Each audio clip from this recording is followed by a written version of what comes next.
How's it going, everyone? It is Prashan here. We have another History of video with the Eternals, and I have Amanda here. And, Hello. yeah, also known as Vamp X13, right? That is me. Yes, I put Vamp. the X. Yes, I put the X in the right spot, right? Yep. Yeah, you got it. Vamp X13. It is a username that people are always like, but what does it mean? And I'm like, it means nothing. It's just a username. How old were you when you made this username, though? I was 12 when I made this username, and yeah, and it was everywhere. I made every account this username, and then I thought actually like last year, like, do I rebrand and just make myself Amanda McKnight everywhere? But I was like, I kind of like having a username. I don't know. I think it's fun, and I do still really love vampires, even though I don't talk about them enough. I hope that we can. Morlun is in Marvel Snap, right? And Blade is already in Marvel Snap. Morlun isn't. No. Really? There's Mobius is. Oh yeah. Oh, see, this is how I know I'm exhausted. Who is Morlun? Is Morlun someone, or did I just make up a character name right now? I think Morlun is someone. I'm looking it up. I think, is he a Spider-Man character? Oh, Morlun is someone. He is a vampire. Yes. But I love that you said that Morbius is in there, because when I said Morlun, I was thinking of Morbius. Okay. I'm getting my vampires mixed up. Oh, gotcha. My goodness. But he's a Spider-Man character, right?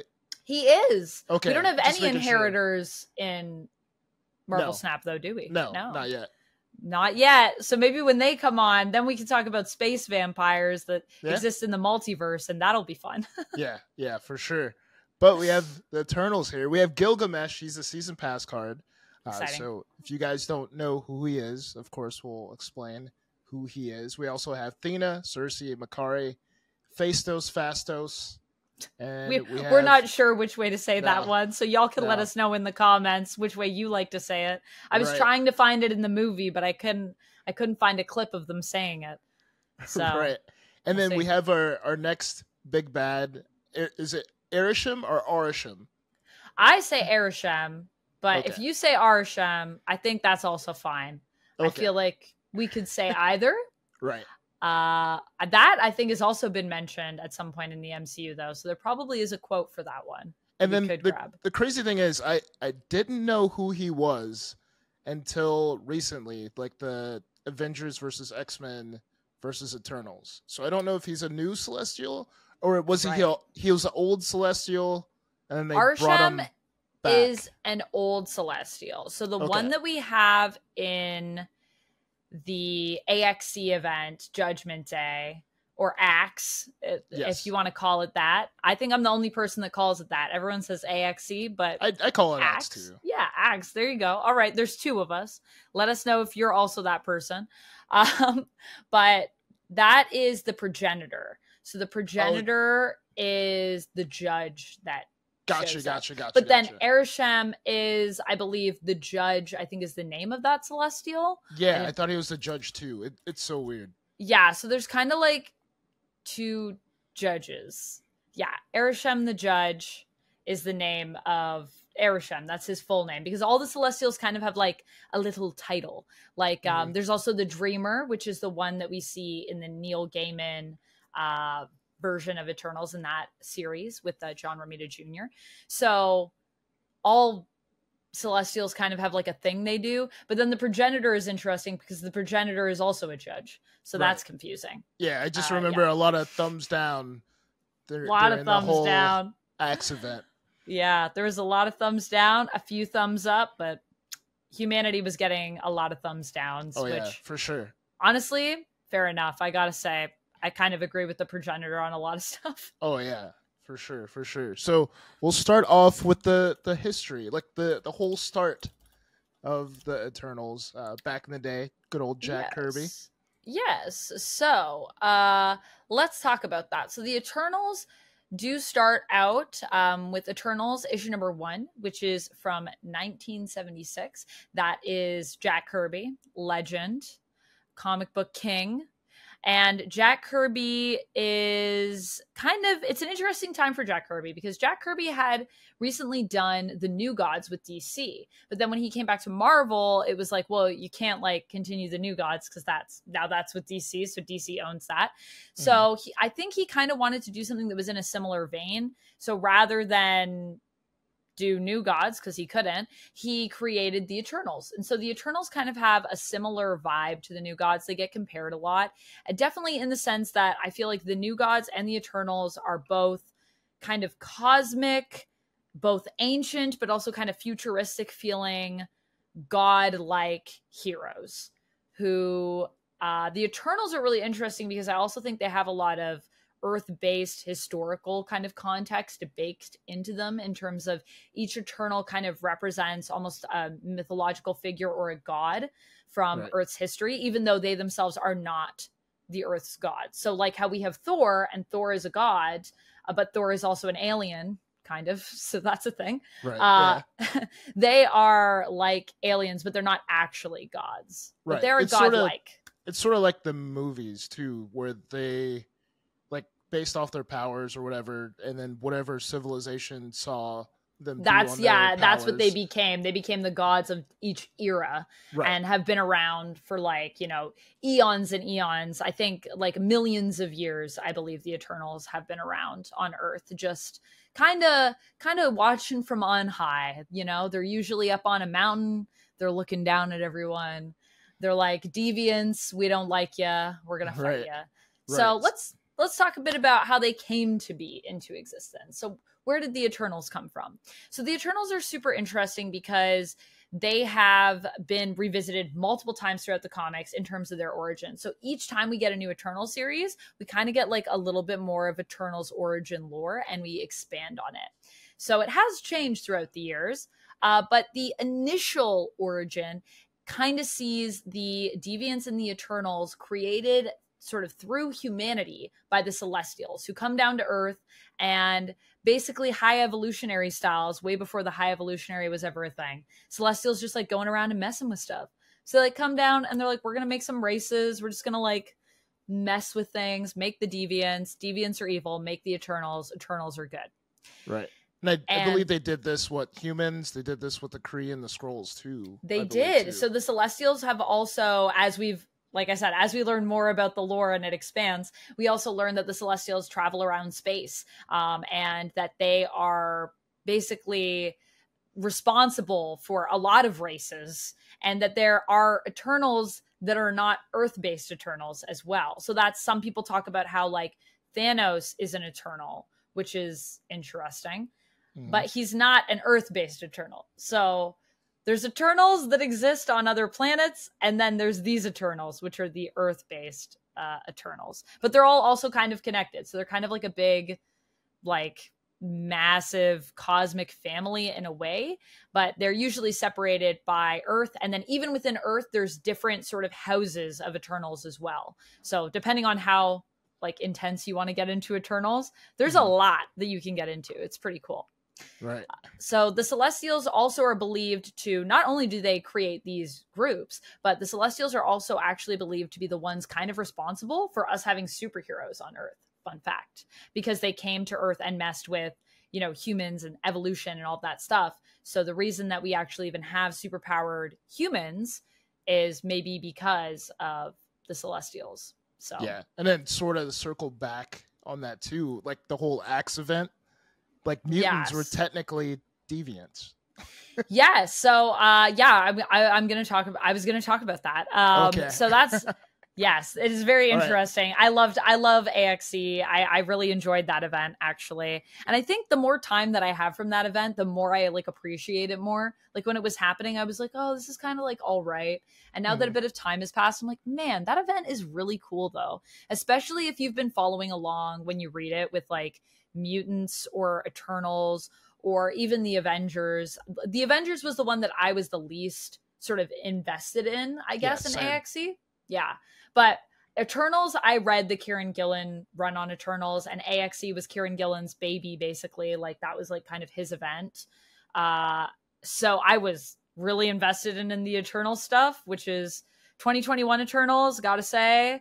I know. Were you saying, Prashant, you haven't read it yet, right? No, I haven't read it. It's so good. It's way better than it has any right to be. And having actually gone back to sort of put my notes together for this video, I was thinking about it and I was like, you know what? The Eternals really are this like underrated team.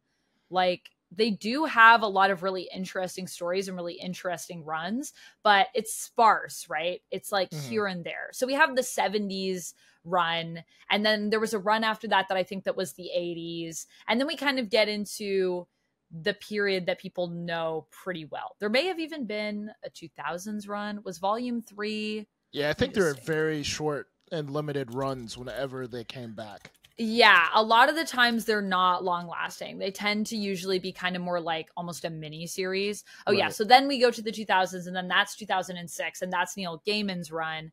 Neil Gaiman and John Romita Jr., which is really another iconic Eternals run. And then from there, we go to another interesting run that sort of plants some seeds for something that happens in the Avengers later, which is the 2008 run.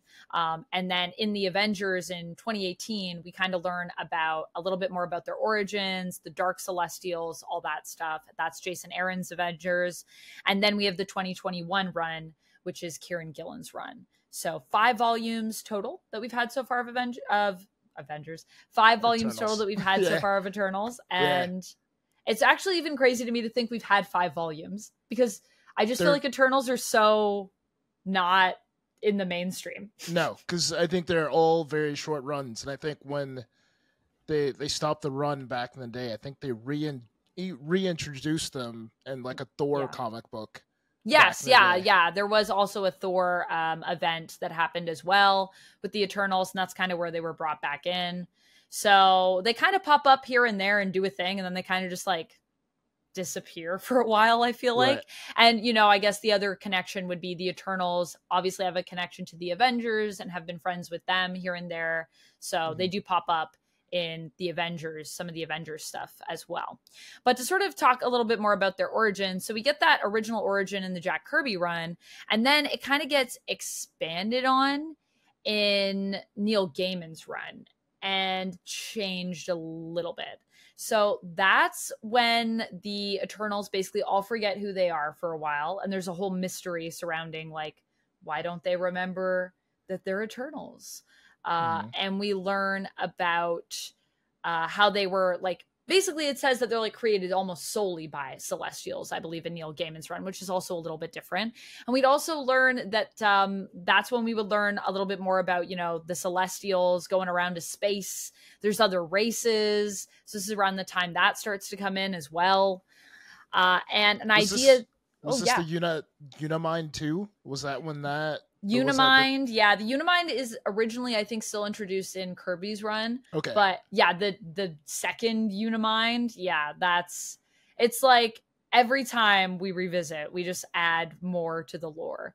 And this is also interesting because when we had the Eternals movie, a lot of the inspiration for the movie, it was kind of a combination of a couple stories that are major Eternal stories, but one of them being this story, the Neil Gaiman Eternal story. And then the other one kind of being what we get into with the next series, which is the 2008 series, which is touched on a bit before it's blown wide open by Jason Aaron in Avengers, which is this idea of why the Celestials really created the Eternals. And the truth, sort of, they have this like dark origin. So I don't know if you know about this and their connection to the Horde and all of that stuff. No, this is all new to me. Okay. So let me tell you about this. So this is I think it's super interesting, but it was this whole idea of the Eternals obviously are supposed to be Earth's protectors, right? And they're created to combat the Deviants. We know that. So they fight the Deviants. Deviants are bad. They live underground. Eternals are good. And they live on mountaintops, basically looking down at everybody. They're like gods, and the Deviants are kind of like little devils, you could say. But then what we learn is that the Deviants and the Eternals, we know the Eternals are connected to the Celestials, but we later find that the Deviants are not just connected to the Celestials, but are actually connected to this sort of evil, dark reflection of the Celestials known as the Horde. And the Horde are all about destruction in the universe, whereas the Celestials are all about creation. And the Eternals end up finding out that their purpose on Earth is to, yes, protect Earth and fight the deviants, but because the Celestials have created them to help them cultivate Earth so that they can take the life energy of Earth to use it to, like, you know, make life and do stuff like that. So they think, you know, we're here protecting these people. And then it kind of turns out that it's like they're supposed to be like the farmers of Earth. And when they find out that, like, we thought we were here to save everyone, but really, in a way, we're kind of just a cog in this bigger system, it drives them insane. And they all take their own lives. And it's nuts because the Eternals also are immortal beings. So when that happens, we're like, whoa. But it seems that the only way to, I guess, like, take out an Eternal permanently at that point was the idea that, like, the Eternals take out each other because they're all, like, driven crazy by this revelation. And then 2021 happens. And they come right back. Right, because I know, like, with the Eternals, they could just reset themselves at any given time. So the Eternals are really cool because they're also super powerful in the sense that they can transmute matter and they have complete cellular control of their bodies. So that means that they can shapeshift, they can technically, like, take matter around them too and change things. The cool thing is the Celestials have a lot of base powers that they could do. They can teleport anywhere. They're super strong. They're super durable. They're invulnerable. They're immortal. They can fly.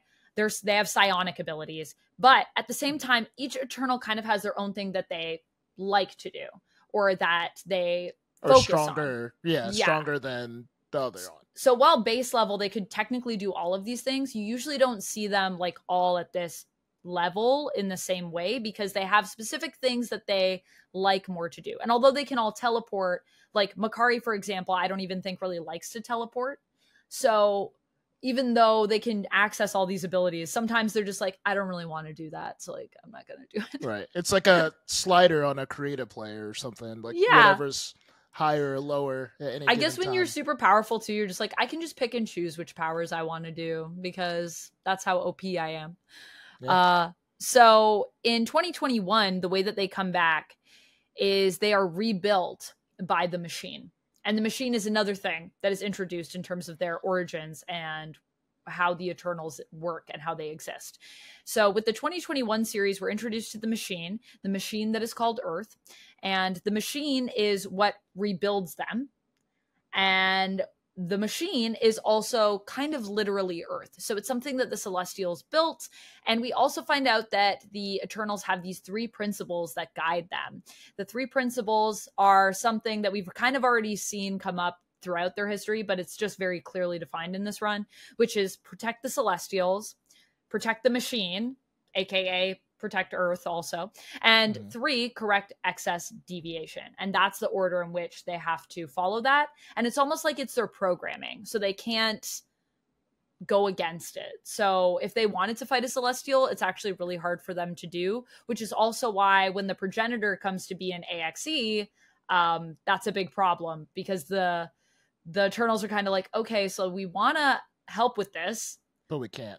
We can't really do that because that's against our programming. But I could whisper you some ways to whisper you some ways, yeah. Which is also the interesting thing of in the movie how they're like machines, right? So in the movie, spoilers for Eternals, but it's been a few years, so I'm assuming everyone knows the story of the MCU film. But that was something that comes up where we find out that they're machines that basically the Celestials create, and they kind of like live this life on a loop, being recreated each time. But the other part of that is that, you know, the Celestials are trying to birth a new Celestial almost in Earth. And so that's where I was saying it kind of ties back to me a little bit to that whole thing that was happening with the Horde and the Dark Celestials. And the Dark Celestials are basically created by being corrupted by the Horde. So they're Celestials that get corrupted, and that's when they turn dark. And that whole thing gave me like some Neil Gaiman vibes. It gave me a little bit of that whole Dark Celestials Horde thing. And then it also gave me a little bit of the 2021 series, because the 2021 series is kind of like a murder mystery. So it starts off with Zuras being killed, who is the Prime Eternal, the leader of all of the Eternals. And we don't know who did it. And then what happens is the machine kind of goes on the fritz, and Phastos, or however we're saying his name, Fastos, however we want to say that, he is trying to like fix the machine. So Zuras can't be resurrected while that's happening. So we can't just bring him back and be like, yo, like what happened? Mm-hmm. So that's an interesting thing that's going on. And then of course Thanos comes back, and he comes back because he's also an Eternal, and a bunch of cool stuff happens. And what ends up happening with AXE is at one point, Druig becomes the Prime Eternal. Druig is also another character that's in the Eternals, the MCU film. And he's kind of he's more of like the sinister person. He's the person that likes to mess with people's minds in Eternals. So he's very manipulative. He's very devious. He can like wipe people's minds and like make them think certain things. And in the Eternals... It was crazy in Axe. Like he hacked into everybody's phones. He's and then crazy. Basically, like took control.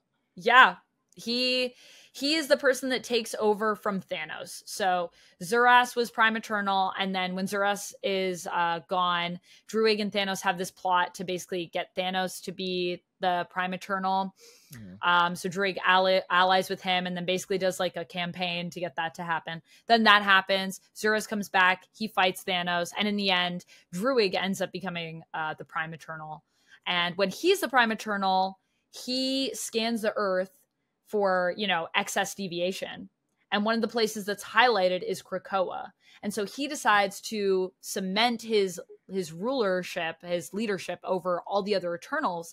He's going to sort of start a war against the mutants because it makes him look like a strong leader. So that's where he declares all mutants deviants, which, I mean, they are mutants, so they're different. And that's why they're basically deviants, which is also cool, because then we also get this kind of connection, this bond that is forged between the deviants and the mutants. And which was pretty interesting too, because so interesting. I think the deviants were able to walk through the Krakoan gates, right? They were, and that was super interesting in terms of what that can mean going forward. The other cool thing is that in the 2021 Eternals run, in terms of the deviants, something that we're also exploring in that run is this idea of like, why are the deviants like seen as really like the bad guys? Like, are they really that bad?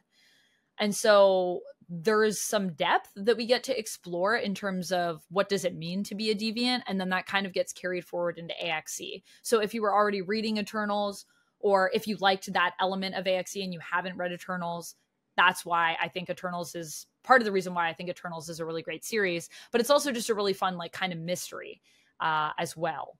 And especially in regards to the machine is fascinating in it, and it has its own voice. It is like kind of sassy. It's like a character in and of itself, kind of like how the Avengers right now have their headquarters, the city, and the city is also like an Avenger and is also kind of like a character, but is also their base. That's kind of how the machine is. It's a device. Okay. It's the Earth, but it's also got a personality. Gotcha. Yeah. From my memory, did the machine have like a library or something inside? Or no? The machine has a lot of different things inside it. I don't know if it had a library, but it has it's extensive. It's really big, and it knows everything because it is the Earth. So it has sort of this like knowledge of just everything that's happening at all times, which is pretty fascinating. So you could like ask the machine something, and it's basically also like a supercomputer. Okay, gotcha. Yeah. So maybe that might be what you're thinking of. I don't remember if there was a physical library though. I don't remember. I'm gonna look for it. And if it exists, we'll put up a picture of it here. Oh yeah, for sure. Check it out. But yeah, so that's basically the origin throughout time of the Eternals, because as I said, with each run we kind of get something that's added to it or tweaked or changed in a way. And so they're fascinating because we're just constantly adding, I feel like, to the Eternals lore and changing like what they mean and what they represent a little bit by a little bit, like not completely changing it, just expanding on it and what Jack Kirby built, which I think is super cool. So that's basically their thing. And AXE is definitely an amazing event that I feel like people should check out. It's actually interesting. I feel like a lot of people on the internet too, when they talk about the Eternals, like a lot of people talk about these classic runs for Eternals people talk about 2008, people talk about the original run, but, or not 2008, 2006, and people talk about the original run, but not as many people talk about like the 2021 run. Like, I just feel like a lot of people didn't read it, but I'm like, man, the 2021 run is so maybe good. I don't know. Maybe the movie turned people off from it. Maybe. I mean, see, I was a weird person because I actually liked the movie. So I don't think it was that bad. I think people made it sound like it was worse than it was, for sure. But Right. I do understand people's beef with it, and I do think it bit off more than it could chew. But I think the Eternals is a cool team, and I'm kind of sad that we didn't get to do more with them. It's hard though, because they're not as well known, right? Like, it's like what kind of happened with Guardians, except Guardians worked. Yeah. And Guardians became heightened by the films, and Eternals didn't hit like that for people. I think whenever you have characters that are like more godlike, then I guess more personable or can relate to humanity the way I guess Guardians did, then it's pretty hard. Guardians are a very like flawed bunch, and I think it's easy for us to relate to them because they're kind of this like ragtag crew is kind of the James Gunn Guardians and what we got. And the Eternals are godlike beings that have been around on Earth forever. And the other question I think a lot of people just struggle to wrap their heads around is if they've been here the whole time, like what, like why have they not been here the whole time? Why didn't they stop Thanos? Yeah, like what's up with that? Yeah. And I mean, I think if we explore the Eternals more, we could get into some of that and learn more about them. And they do kind of touch on it in the film, but it's like, I think we need more movies to really get people behind the Eternals. But it's the unfortunate thing of, you know, in order for you to make more movies, you need to make the money on the movies. Oh, so that didn't happen. Yeah, I don't know if it, I don't know if it was a commercial success or a flop, but definitely wasn't in our hearts a success. And I think something probably should have came out now since all these cards are in Marvel Snap, but it didn't. That's fruition. So sad. That's probably true because we know that like when they're dropping these cards, they're like, and it'll sync up with all these other things. Yeah. And we don't even have an Eternal series right now, which also is, I think, disappointing considering where AXE also ends, because we kind of enter this new era for the Eternals where rather than being connected to worshiping the Celestials, they kind of become their own god. So that is a thing that happens. It was like a cliffhanger. It was like, all right, that's it with them. I want to say I didn't look this up, so pardon me for quickly searching it, but you're fine. Ajak, I think is it Ajak that becomes their like god, and she like evolves into this new being. Yes, because at the end, was it like Living Tribunal and what's the other entity that's there? Yeah, at the end of AXE. Yeah. AXE Judgment Day. What would that be? I forget I forgot its name. The Progenitor. The Progenitor. There's the Progenitor, right? And then there's somebody else. Whatever cosmic level big. I think it is Ajak. I think Ajak just merges with the Progenitor. It's something like that. And they basically evolve to become this new being. And then it's kind of like the Eternals like become their own Celestial. Yes. So then they decide like we're gonna start our own church basically. And just, do you remember Love and Thunder at the end? Yeah. With Gore? Who was the person Gore was talking to? Oh, that was I think that was the Living Tribunal. Yeah. I think it was something else. There's a Living Tribunal, and then there's somebody else. And then there's the name is escaping me, but Living I know Tribunal. There's something else. The Eternity. Yes. Eternity. Yes. That's what it is. I think Eternity was there too whenever all this was going down at the end, I believe. I'm looking at it right now. I have it. It's, for anyone that's wondering, AXE Judgment Day, issue number 6. Okay. I'm going to take this one down for us so that you can also pull for this and we can have it up on the screen for people to check out. But this is where it happens. Was there. I see the Progenitor, and it's basically what happens. Right.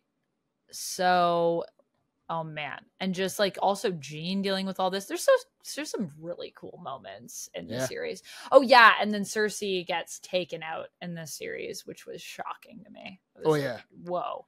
And the other thing is, once again, we talk about how the Eternals are immortal, but this is another thing where like if a celestial takes you out, the implication is like you're gone. Yeah. So that's like a perma. I'm sure Cersei will be back at some point, but permadeath for now. Yeah.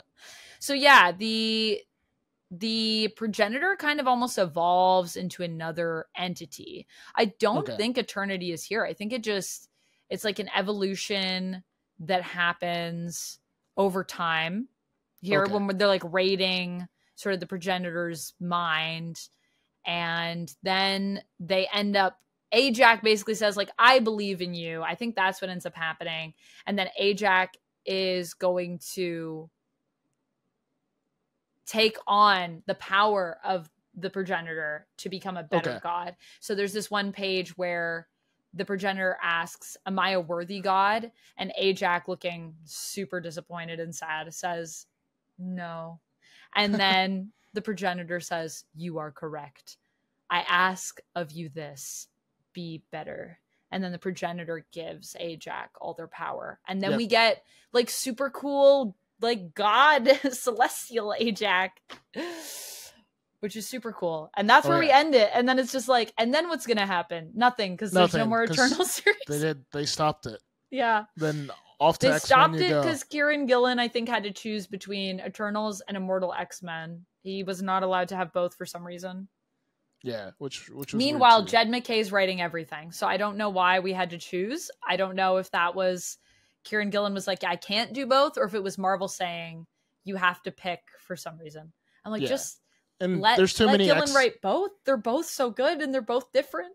There's too many X-Men comic books anyways.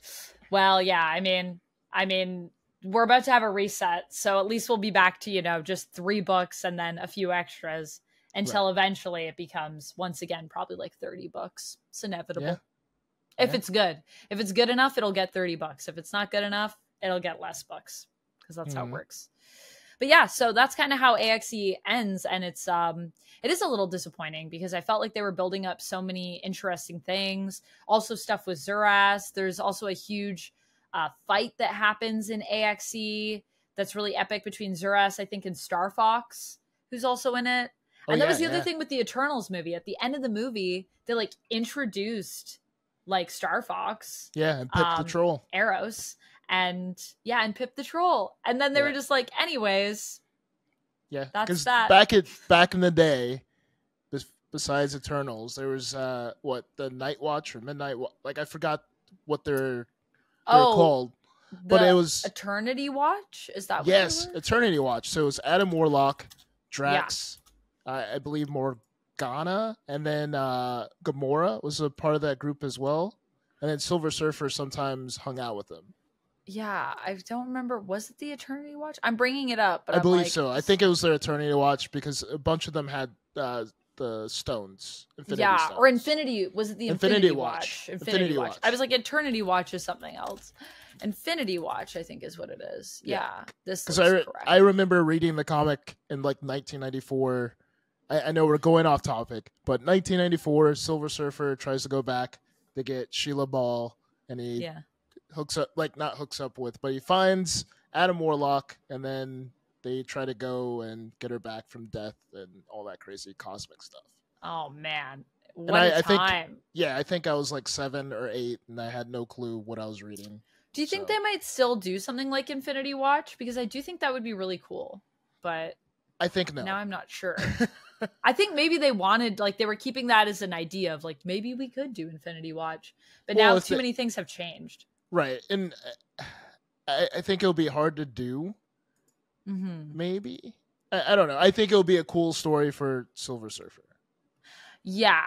Yeah. And I mean, we're going to have Fantastic Four, and we're going to have a Silver Surfer. We're going to have Shala Ball as a Silver Surfer, which is going to be a little different, but I'm still interested in that. I'm like, that's fine. I'm like, Shala Ball's cool too. And I don't know if it's going to be like a role reversal. Like, what will she be like? Will she basically be like a Norrin, but just I don't know. solid I think balls. it just might be an alternate universe, and then somehow it flips And then it or flips. changes. Ooh, well, I'm excited. I feel like it's going to be interesting when we get that movie. I'm very curious to see what they do. But yeah, it is it's interesting. It feels like we built a lot of cool things, and obviously with the Eternal series, I feel like they were building a lot of cool things, and it's unfortunate that the movie didn't do better, because I will say the comics super interesting. Yes, So. and I think it was my first like reintroduction to was the Axe event, because I was like, Eternals, like it seemed too rich for my blood. Like, all right, these guys don't die. I know the deviants, I know who they are, but besides that, it didn't really pique my interest until like the Axe event, and then Thanos had like a great granddad or whatever that that killed Magneto, which was freaking amazing. Yes. What is his name? He's also an Eternal, and he is like one of the worst Eternals ever that they locked away. Yeah. I want to say Uranos. Is that his name? Uranos? Yes. I'm gonna check. Double Uranos check. or yeah, I say Uranos, and then like or you could say Uranus as well, I guess, because I think that's how it's spelled. But it's one of those names that I have said before in top 10 nerd videos, and people are like, heh heh. And I'm like, well, that's his name, but yeah. But he legit took out a planet, and like, what do they give him? Like 30 minutes or an hour, or whatever. Yeah, they let him out of his cell for like 30 minutes or an hour. Yes. Druig lets him out to do that. And in that small span of time, he basically completely takes out planet Araco, which is Mars, but Mars that has been terraformed by the mutants to be a home for these other mutants that were basically trapped in another plane of existence and then come back out. And they've only known war for a really long time. That's where like Apocalypse's family is from. And so they are like the toughest mutants you'll ever meet. So you could check out X-Men Red, which very, very good if you like that kind of vibe, which is kind of all about the planet and all the people on it. And Storm at one point is like ruling it. So if you love Storm, it's a good time. Yeah, and Magneto goes there to kind of retire. It's great. Yeah, and he gets taken out by like Uranos, and then he legit keeps his body alive. Like his heart gets taken out. Yeah, and he legit uses his powers to keep his blood flowing, which is freaking crazy. It's nuts. And then there's a really sweet team up moment that we get with Magneto and Storm working together to get their revenge later on Uranos and take him out. And it's pretty sick. And that's another thing. Like, Uranos is also a super cool character that like we just basically got introduced to. Like, is has appeared. I was like, I think mentioned in like the 70s and 80s, but never really was around. Yeah. And then is like brought into the comics, and we're like, oh man. So it's just all these things that lately with the Eternals, all the stuff they've been building has been so cool. And then we're just not going to do anything with it. Yeah, I wouldn't mind seeing him come back just to like mess things up. I hope so. I hope that we get just some more Eternal stuff, like in general. And I hope that Kieran Gillen is able to come back to it at some point, because I think a lot of the stuff that he's written has been so iconic. It's been so good. But you also wanted to talk about some specific Eternals. So oh yeah, for sure. Who did you want to talk about? We could start with Gilgamesh, since he's a season pass card. Yeah. So Gilgamesh is kind of a basic character is kind of what I want to say here. But Gilgamesh is pretty cool in the sense that he is one of the few Eternals who has also been a member of the Avengers. And to this day, although Gilgamesh wasn't on the Avengers for a super long time or anything, he is believed to be one of the strongest Avengers like members like ever. So Gilgamesh is pretty cool in that regard. He is the one that is usually historically mistaken for Samson or Hercules.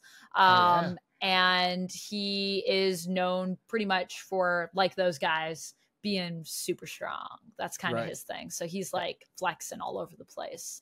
In the Eternals film, he's played by Don Lee, I believe. And I did really like Gilgamesh in the movie too.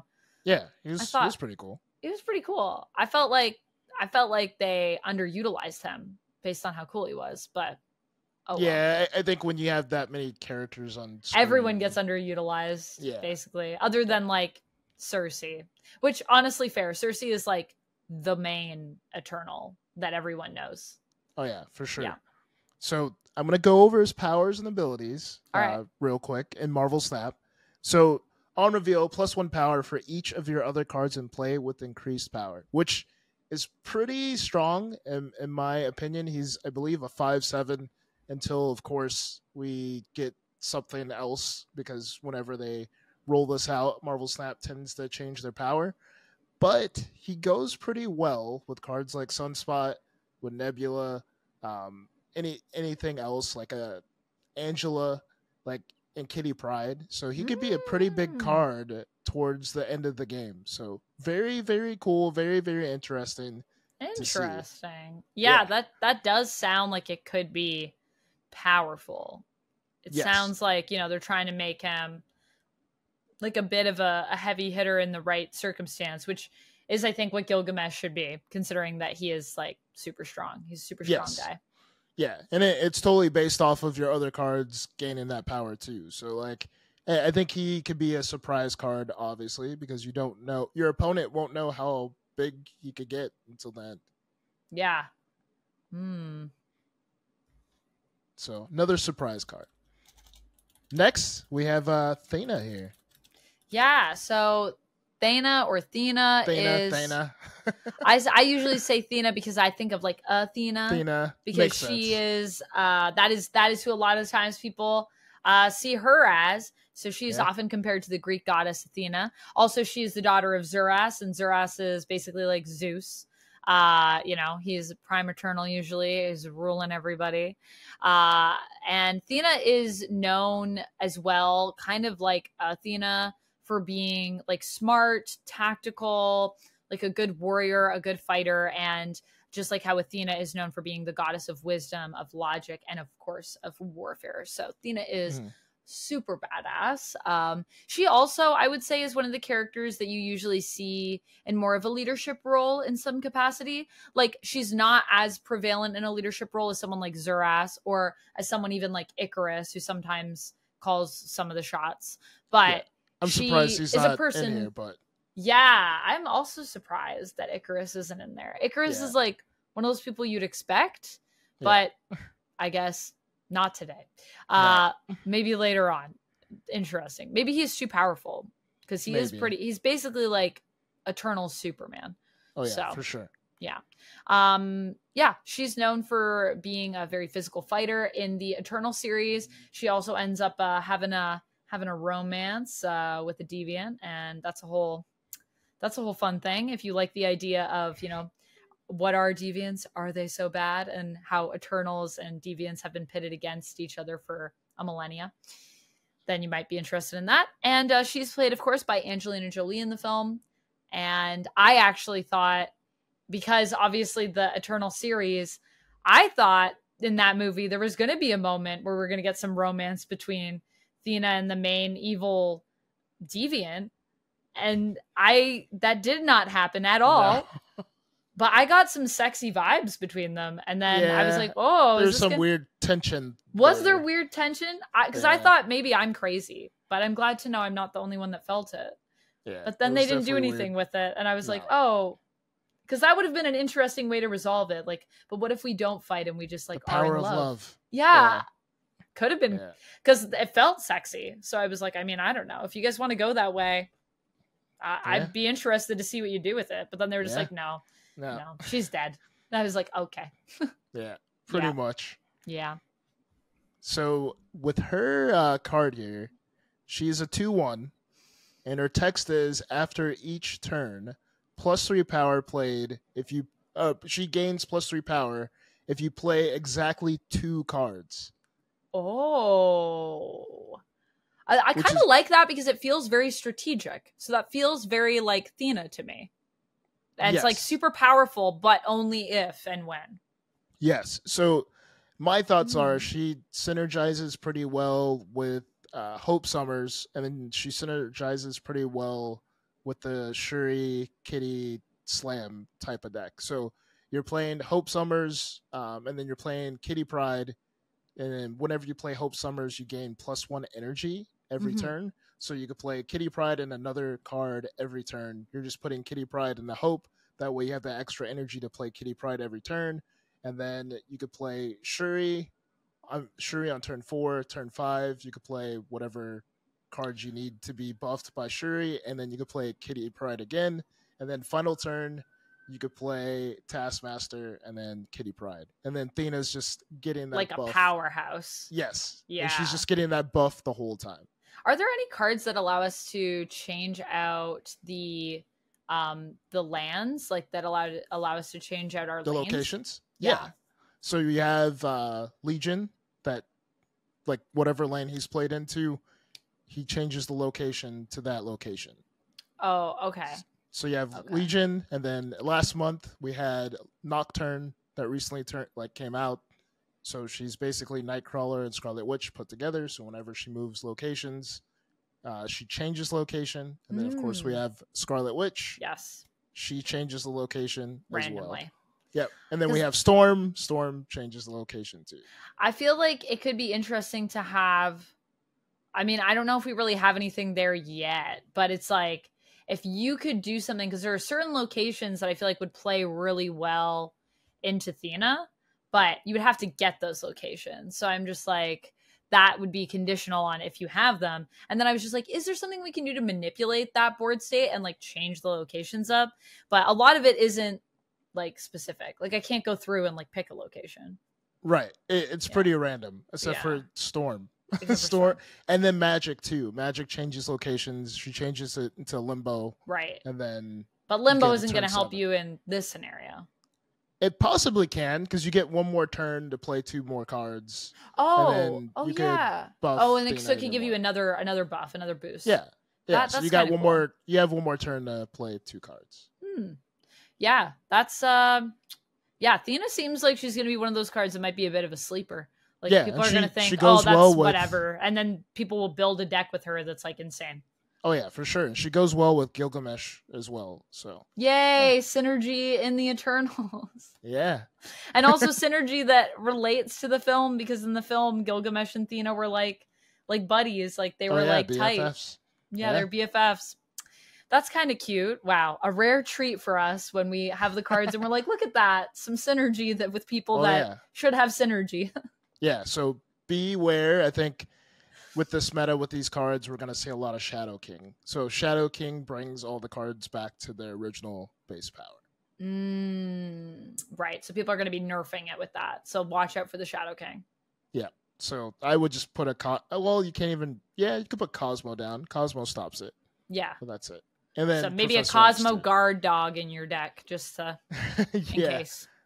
Just to stop things. And then next we have Cersei. Yeah, so Cersei, like I said, is probably one of the most popular Eternals, both in terms of the Eternal that most people are familiar with from the comics, if people do know the Eternals, which, like I said, there are a lot of people out there that don't know the Eternals. And so if that is you and you're watching this, welcome to the Eternals. They're pretty fun. Cersei is the one, though, that pops up the most, I would say. She's not only popular in the sense of if you are a reader, she's the one you might be the most familiar with, but also she is the most popular in canon because she is kind of the socialite of the group. In fact, when everyone forgets who they are and then they're just living their lives as normal humans in the Neil Gaiman, John Romita Jr. run, Cersei actually is basically a socialite. Like that's the life that she leads, and she just throws like lavish parties and she's just like friends with everybody. She is often we draw parallels with her to Cersei, the sorceress from myth. However, their names are spelled differently. So just FYI, if you're ever writing Cersei down, it's with 2 S's as opposed to 2 C's. Sersi, Cersei. She is most known for her ability to transmute matter, which is something that we also saw in the Eternals films. That tends to be the thing that she focuses the most on in terms of her power. Although, like I said, all Eternals can technically do that. And she is the person who has been on the Avengers the longest as well. So she's a very close relationship with them, a relationship that she uses to manipulate Tony Stark during AXE. Yeah. Didn't she say like they almost got married or he wanted to marry her or something? I don't know. Well, I don't know if Tony has wanted to marry Cersei, but I wouldn't be surprised by that. But she pulls him into kind of like a trap at the beginning. She's like, "Oh yeah, I just want to meet with you to talk about this thing," and then she's like, "Now you can't. You're paralyzed because we kind of need you." And then they get Tony to basically make the progenitor, and the progenitor is actually based off of Tony's own nervous system, I believe. So he uses, and I think there was a Tony Stark story that he made a celestial armor too. Yeah, he does make a celestial armor as well in the comics. That is true. Yeah. He does do that, and that also shows up in the Donny Cates Hulk series as well. And then he's like, Hulk has to like fight him, and I think he's in the celestial armor, or the celestial armor is there. It's a whole thing. It's a whole vibe. Back when Hulk was a spaceship, that was a fun time. I thought it was a fun time. I know it's not everybody's cup of tea, but oddly enough, Cersei was actually friends first with Captain America, and that's actually got on the Avengers. She became friends with Cap, and then Cap was like, "Get on here, this team, join us." And so and I believe she turned Tony Stark into Captain America. She captured him and then handed him over to Captain America in a right? I believe that. That sounds correct. Yeah, I think that's what happened. Yeah, if I remember right. And then she, the other interesting thing too is that when Captain America, I think, goes off to become U.S. agent, I think that's when Gilgamesh comes in. So there's a lot of Cap connections in here with the Eternals. In the movie, she's played by Gemma Chan, I believe, in Eternals. I think so. I didn't look that. That's the one I didn't look up because I thought I knew her name off the top of my heart. I did. Yes. Gemma Chan. There you go. And yeah, she is a very cool character in the comics. Probably one of my favorites of the Eternals, to be honest with you, which is also why in AXE, when they just blew her up, I was like, wow, that's ouch. Yeah, that sucked. It really sucks too, because like I said, she is the most popular Eternal, which really means that if there's no Cersei in the world right now, the odds of us getting any Eternals doing anything, not likely. No. Because she's the most popular one. Not at all. But her card is pretty interesting. So she's a 5/7. Yeah. So her ability is an on reveal ability. Transform your other cards here into random cards that cost one more if able. Oh. Which is very, very interesting because we just had Blink last season. Yeah. Where she basically took the last cards you played and then she replaces it with something inside of your deck that costs one more. Instead, Cersei's just changing the cards in one location to random stuff that's to be plus more. One more. Which is pretty crazy. And I think she synergizes well with like cards like Mockingbird, because technically those cards didn't start off in your deck once they transform. And I think Jubilee is a pretty interesting card too, because Jubilee is a 4/1. Jubilee brings in another random card into that location, and then you could play Cersei and just change up that whole location and then do a whole power slam if you need to. So I think she's pretty interesting when it comes to Marvel Snap, and I think she'll make some interesting decks. I don't know if she's like the weakest card of the bunch or the strongest card. I don't know. I feel like she is the most, like, you're gonna maybe need to mess around with that build to figure out what's the, I think, best way to play her. I'm definitely not the most excited about her. I think Thena is the one I'm the most excited about so far of the ones that we've discussed. But that's interesting for sure. Yes. It's interesting that she does that, and it is kind of a similar vibe to Blink. Yes, sort of. Like, similar but different. Right. Yeah. But it's very interesting to see what can happen, because you could get junk. Like, you don't know what you're going to get. It's just random stuff that costs one more. So. Yeah, so it could be something that works well, or you could be like, oh, this is awful. Yeah, and I wouldn't mind playing her in like a Loki deck too, just to see how it goes. That would be pretty cool to see. Although I'm not sure if Cersei and Loki have interacted a lot in the comics, I do feel like those are two characters that in a headcanon I could see having some pretty fun synergy. Cersei can manipulate matter and kind of, I feel like there's a bit of an illusionary like vibe with her. And Yeah. I think, Loki is like kind of a master of tricks and The illusions. trickster. Yeah. So yeah. Interesting. Yeah. Interesting. And then next we have Makari. Yeah, so Makari is basically our eternal speedster. Makari was gender swapped, so this is a thing that also has happened more recently in the comics, where we had a few characters that kind of flipped genders, and you'll notice that in the 2021 Eternals, and it also is reflected, obviously, in the movie. That's also a thing that they did. Now, this actually does kind of weirdly like work with the Eternals because, like I said, they do have complete control over their molecular structure, so they could just like change gender on a whim. And Ajak also has changed genders. So Makari was originally a man. Makari is now a woman. That's the thing that happened. And initially in the comics, Makari was known as well for their speed, kind of compared to Hermes in terms of the gods. Yeah. Very similar vibes. Child of the Eternals, Varen and Mara. And it's interesting as well because some Eternals are like not, like some of them are like mixes of like different areas of Eternals. Some of them are not like as pure, but Makari, I'm pretty sure, is like a very, like both of their parents are Eternals. So yeah, that's kind of Makari. In the MCU was our first deaf superhero.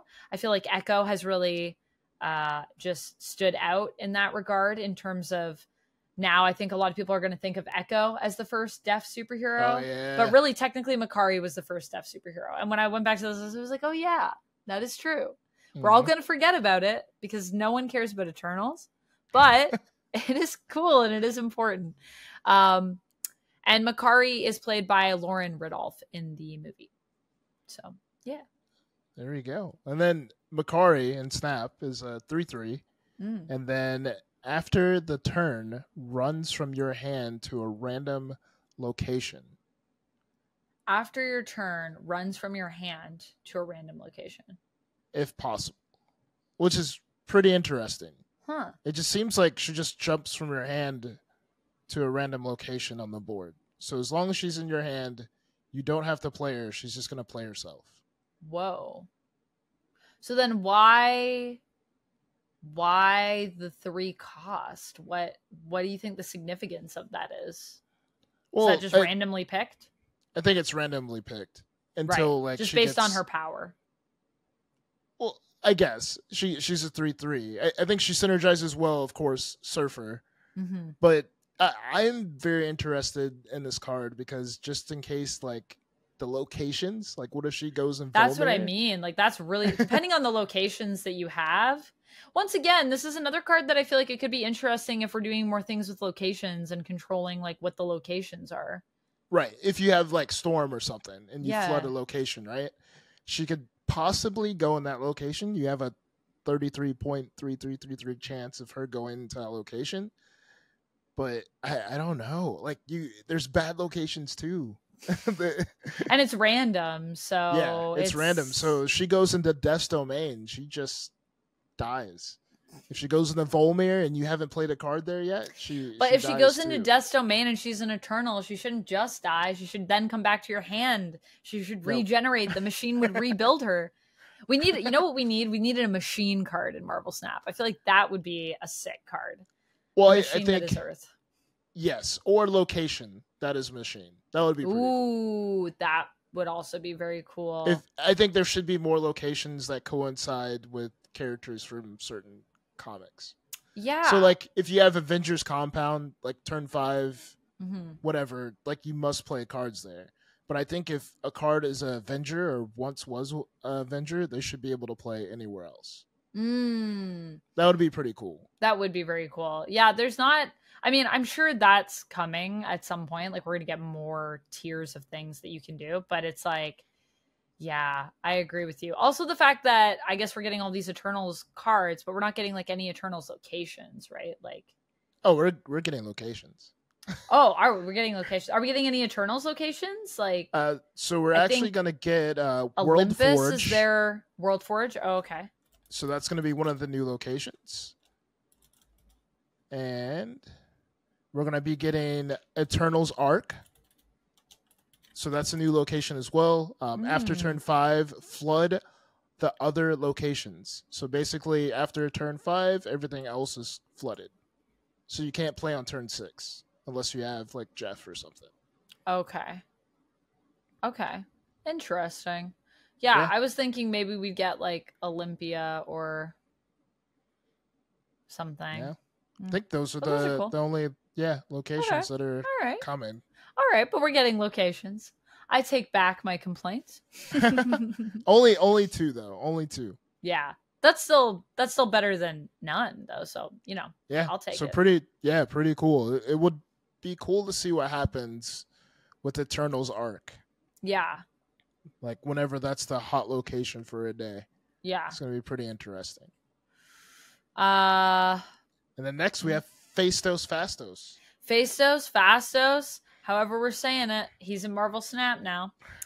And I would say also another one of my characters that's one of my favorites, I think, for the Eternals. I also do really love Druig. I especially love Druig in the movie. Druig was so good. No Druig card, though, but that's okay.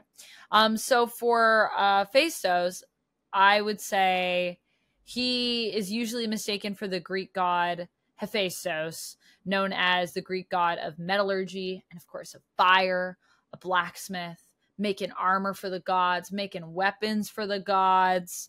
Pretty important character. And he's also known for being a genius. So he's also kind of like an inventor. He can pretty much fix like just about anything.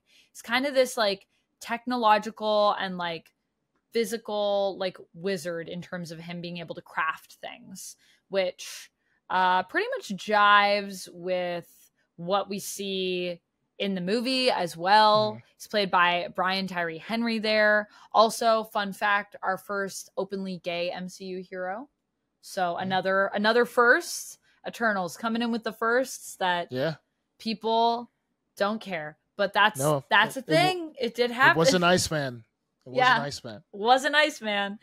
It was Phastos. Also something that I don't think has ever been implied in the comics, but that's fine. I mean, I don't think we really talk a lot about the Eternals' love life in the comics, except for Cersei. I feel like she's the one that gets the most romance, usually. And I guess now kind of Thena to an extent with her deviant love. Oh, yeah, the deviant. Yeah. The deviant the forbidden vibes. love. Forbidden love, yeah. Yeah. I love it.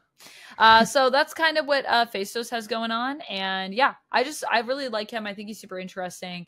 He was doing a lot of interesting stuff in the newest Eternals run. I'm also not talking about some things that happen in it because I don't want to spoil it for anyone that wants to go out and read it, because there are a lot of really fun twists and turns in there, and like it is very much like a murder mystery vibe.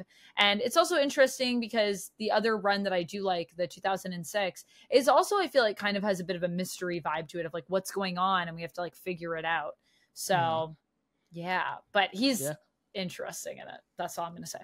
Oh, yeah. And then he is another 3/3 for now.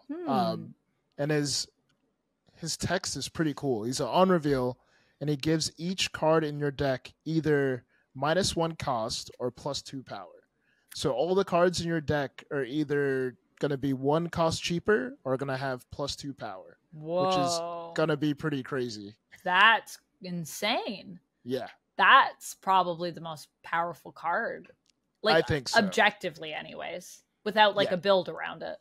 Oh, yeah. And then you could play cards like, you could probably play Odin with him. If your Odin's -1 cost and Odin's could be a 5 cost, you could play Odin on top of Phastos and his ability will go off again. You could also play Grandmaster too. So you play Phastos in either the left or right location, play Grandmaster, Phastos' ability goes off again. And did you list these as well in terms of like how we like unlock them? What do you mean?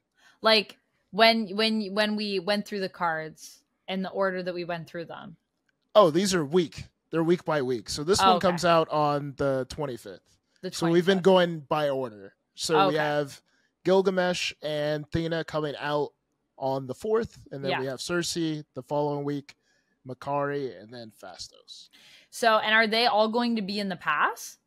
So only Gilgamesh is going to be in the season pass, and then you're going to have to save your spotlight keys for the rest of them, or tokens. Oh no! Yeah. I want him. So, I want Phastos so bad.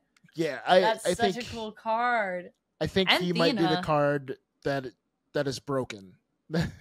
Yeah, might need some work. I feel like a lot of people are going to be running that in their decks. Oh yeah, you would be a fool to not. That's insanely powerful. Yeah. But I kind of love it because I do think he is a powerhouse, and I do think he is, you know, a lot of people don't think of someone that like is a crafter as being, you know, or like a blacksmith as being like the most powerful character, but he really does have a lot of cool stuff I feel like that he can do. And is not a character to be undermined. And, you know, I was just talking about X-Men 97 the other day with my friend Sasha from Casually Comics, and we were talking about how Forge was kind of done dirty in season 1 a little bit, and like how we were excited for Forge, but there were just some things that we were like, this could have been a bit better for Forge. And I was just saying, like, you know, I feel like Forge, although he had good moments, it's like we were talking about how a lot of stuff happened off screen that he did, so he doesn't really get any like big moments. But I was like, but it's also like he's a guy that builds stuff, so I get it. But Forge has always been one of those that does a lot, but he pops in and pops out. He's like the plot. He's like the plot armor. Yeah, he can be kind of the plot armor, like a kind of a powerful plot device that comes in to be like, oh, I fixed that because I'm Forge and I know this. I know everything. But it's one of those things of those characters don't usually get spotlight moments. No, not at all. It's like, oh, all of you guys are controlled by Mr. Sinister. Oh, I have this that takes it out of you. Yeah, I can fix that, actually. I've got a device for that. It's like, whoa, that's insane. Yeah, even when he taps on his leg, like when all the metal gets whatever, all the electronics get deactivated by Magneto, and then he's talking to Beast, and he was like, oh, I thought of it. When he taps his leg, and I was like, oh, okay. I think one of my favorite moments for Forge that I saw in the comics in terms of him getting kind of a spotlight moment was in Dugan's run, like near the beginning. There's a part where they're fighting on the beach, and Forge like refuses to change out of his Hawaiian shirt because he's just like, yeah, I'm not gonna change. I don't need to change. I can like sit here and fight. Like I don't have to really do anything. Because that's how, like, because he's the guy that has all the tech. And he's, like, suiting everyone else up. And then he's like, I'll just be here with, like, my weapons, just chilling. And I think at one point the fight gets... Actually, that might be AXE that happens. And then at one point, I think the fight gets so heated that he has to change into his uniform. And he's like, ugh. Was it that? I thought he... Yeah, maybe it was. I think it might have been AXE when the big... basically, the Eternals also have these, like... What do we want to call them? They're like Titans, basically. Yeah. Was it the same time like they were having that mind battle, psychic battle too? Yeah, there's also a mind battle happening, and then they're also fighting the Titans, which I'm not sure if they're called Titans, but that's basically what they are. Like they're like Titans or Kaiju, if you imagine that, and they're like coming out of the water, and they have this like big epic battle on Krakoa. Yeah, I think that was sick. It. Yeah. Man, see, there's so many sick moments from AX Eve. Man, I come back to it all the time, and I'm like, man, that event. Yeah. I don't think we knew how good we had it when that event was happening. Oh yeah, and I don't know if everyone read it either. I don't know how popular it was. The reason I read it or I was invested is because Sins of Sinister came out like right after. Right, so you wanted to like be up to date for Sins of Sinister. Yeah, fair. Even though there's like nothing in it for Sins of Sinister. No, not really. Nothing that builds into Sins of Sinister. But it was a cool story. It is a cool story. That's I guess one of the things that is like, because I feel like AXE does build a lot of stuff, but it's like in terms of where it goes next, there's a lot of stuff that just kind of hasn't been picked up yet or carried forward. So, but I mean, you know, comics. We're doing some other stuff right now, and at any point they could say, remember this thing that happened in AXE? We're going to revisit that now. So doesn't mean that it's dropped forever, but it is. There's a lot of loose ends that I don't know if they'll ever get continued. I don't know what's going to happen. Or not loose ends, but, you know, new beginnings that it built that it's like, will we ever talk about that? Maybe not. Yeah. And then lastly, we have a celestial here. Arisham. Yeah, Arisham. So this is the one person I don't have my notes on. But yeah, this is the one. I don't know why I got all the Eternals, and then I was like, I have everyone here. And then when you were talking about Arisham at the beginning, I was like, oh, we're going to talk about that, aren't we? And that's the one thing I didn't have. But I do know a little bit about Arisham. This is also interesting because when you said Eternals, I was really excited. And then I did the thing that I always do where I question, like, if I know enough stuff. And I actually know a lot about the Eternals. It's a weird thing that I have read a lot of Eternals. So Arisham is one of the Eternals, or one of the Celestials. Arisham is basically like the villain Celestial, kind of. One of the bad, like, Celestials aren't really bad, but if there was one that was kind of bad, Arisham's a bit naughty. His alias is Killer of Planets at one point. So, yeah. And he also does do the thumbs up, thumbs down thing. So it makes sense. And there's actually a variant in Marvel Snap where he has like the thumb at the midpoint, and I'm getting that card by any means. That's really cool. But the weird thing is that, yes, the progenitor is the one that brought it back. Brought the thumbs up, thumbs down back. But I think the progenitor is I'm just seeing, because the progenitor is a different celestial that was undead that they like brought back to life. Yes. So, okay, yeah. So the progenitor ended up being a celestial that was infected by the Horde and then was like taken out.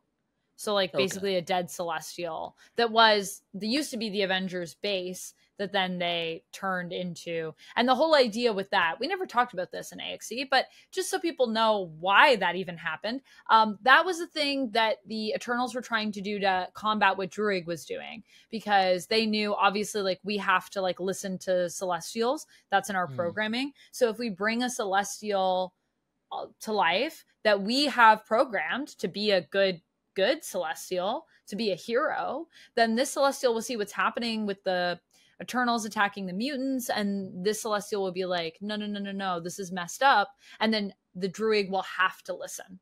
So the whole idea was to basically rein in Druig, but also to depose Druig, because no one wanted him to be Prime Eternal. The Eternals were like, not here for this. So they were hoping that's how it was going to go, but then instead the progenitor came to life and said, I think I'm just going to judge all of humanity, actually. Yeah, I'm just going to do my own thing. Yeah. And everyone went, wait a minute, but we made you to be a hero. And then everyone had to look at themselves and be like, wait a minute, do we know how to be heroes? So it was then it got real meta. It was great. So, but Arisham, yes, has very similar vibes to the progenitor, but is a different character. And I think Arisham might also be the one that is in the Eternals movie as well, who comes up at the end. That's like a big, I love how massive they made the Celestials look in Eternals. I will say the scale, when they like go to talk to them and there's like this wall that's like huge in space. Like you're like, whoa, Celestials are crazy. That's how big Galactus should be, right?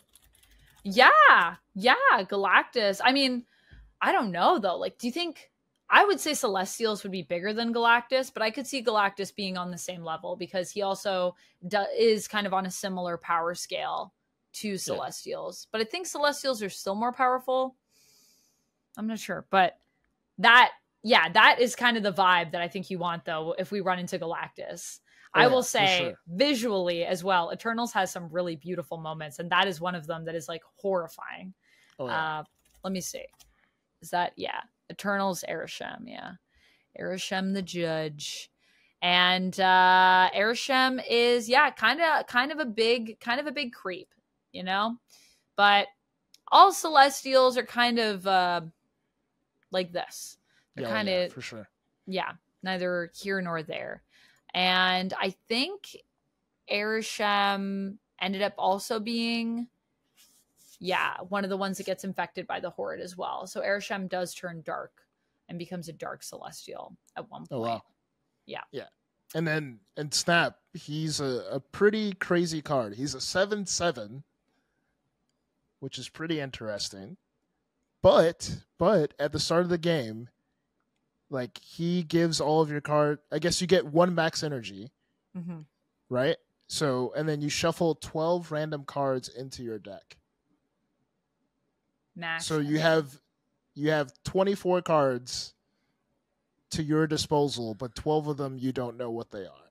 Whoa. So they're random. Yes, random. That's insane. Yes, it's pretty wild. So this is probably the card I think I might have the most fun with. I don't know if you're going to win that many games just by using him. Because I kind of love how chaotic it is. I think that's really fun. And I mean, yeah, it's definitely, it feels powerful. It feels celestial level. Yes. So that is sick. So like a card I want to play with this is Howard the Duck. That way I know what's coming next in my hand at all times. Of course, Loki, because you just have a bunch of cards and then you can just change them into your opponent's cards. So that's what I want to play with this. I don't want to play Thanos with this because with Thanos you just add stones, so you add 6 more cards to your deck, which is crazy. And I feel like Darkhawk, there's going to be a Darkhawk meta because Darkhawk, his powers increase by how many cards an opponent has in their deck.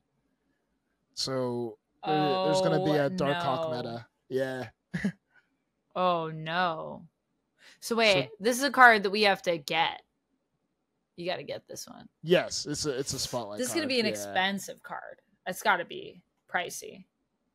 Well, it's in the keys, spotlight keys, but it's a 7 cost. But you get plus energy the whole game, so you could play him on turn 6 if you need to. Yeah. Wow. That is a banger. What a banger of a card to end it with. So is that coming out then in the last? Yes, the last week of the season. So that's going to be July 2nd. July 2nd, watch out because Erishem's going to be there and then everyone's going to be playing Erishem and it's going to be insanity. Fun insanity. Everyone's going to be playing Darkhawk and then no one's going to play Erishem anymore. Yeah. That's make sure you have Enchantress and Rogue. Just make sure you have those in your deck. Yeah, that is really, really cool. I wonder if they're going to have any other Celestials in Marvel Snap, and if they do, like what the difference will be. And I also think it's interesting that they have Erishem. I mean, this is very telling in terms of like Eternals and maybe where we're supposed to be with like a potential sequel movie, because it is Erishem and not the Progenitor. And I feel like they could have also done the Progenitor in here because based on the comics, that's the more relevant one, even though Erishem is like more classic and like people do know Erishem. But I just mean like Progenitor just happened. Erishem is like a little bit more older hat. But Erishem was the main Celestial in the Eternals movie that they went up against. And that was basically telling them what to do. So. Makes sense. Yeah. Makes sense. And that's it. Those are the cards. And that's a brief history of the Eternals. Yeah. I hope that you enjoyed. I personally really love talking about the Eternals, and I think everyone should go read the 2021 series because it's really good. Yeah, for sure. We'll put them down below in the description, and make sure you guys check out Amanda's channel. I'll have it linked down below too. And next month, drum roll, we have Gwenpool. Oh, I'm so excited to talk about Gwenpool. That's going to be so much fun. Gwenpool is so wacky. I can't wait to see what she's going to be doing. Yeah, so probably we have stuff. Gwenpool, Bob from Hydra. Yes, Bob. Hydra Bob. Yeah, Ajax, Copycat, and Cassandra Nova. So pretty cool month next month. Cassandra Nova. Yeah, I mean, I guess next month they're hyping us up for the movie, clearly. Oh, yeah, for sure. Yeah. I'm getting my Wolverine popcorn bucket by any means necessary. If I have to go on eBay and get it, then I'll have to go on eBay and get it. The battle of the buckets. Yeah. I'm so excited. I'm actually going to be at San Diego Comic-Con when the movie comes out. So I'm trying to figure out when I'm going to go see it because like it's literally coming out when Comic-Con is happening. Oh, wow. So it's like I was like, I'm gonna have to wait a few days, and people were like, you can't, the spoilers, No, and I'm you like, can't. I have to. I'm going to be too busy with the con, but I'm going to try to see it that weekend. I am going to try to make time that weekend. I'm just not going to see it like probably on Thursday because that's the con will be happening on Thursday. So I don't know. Gotcha. I don't know. You don't have enough clout to get a pre-screen somewhere? I don't know. I'll work on that. That would be great. That'd be really helpful for me because I'd like to see it early before the con, and then I'll still go see it probably during the con. I mean, I'll probably see that movie multiple times with how good I'm anticipating it's going to be. But we'll see. It has like two of my favorite characters. I love Deadpool and I love Wolverine. So the question is, who do I dress inspired by to go see that one? Because they're both my guys. So like what side am I on? Do both. Yeah. I think I'm getting a Wolverine bikini. So I'm thinking I might wear that underneath like a Deadpool onesie and then combo. You could be a Wolverine. Wolverine. I love it. Yeah. Wolverine. There we go. All right. Well, thank you so much for having me, Prashant. This was so fun. You're welcome. And you're welcome. Yeah, if there are other characters that people want us to go through, we were kind of talking about this last time, but if there are some people, I don't know if we can do like every card that has ever existed in Marvel Snap like right now, because that's a lot. But I was saying, and I think you were saying, like maybe there's like now and then we can just pick someone. So if people have thoughts on that, let us know. Yeah, let us know down in the comments which character we should talk about next. If we go back into the annals. Into the archives of Snap cards and see what you guys want to learn more of. So thank you again, Amanda, for being on. And till next time, guys, be safe, keep on snapping, and peace.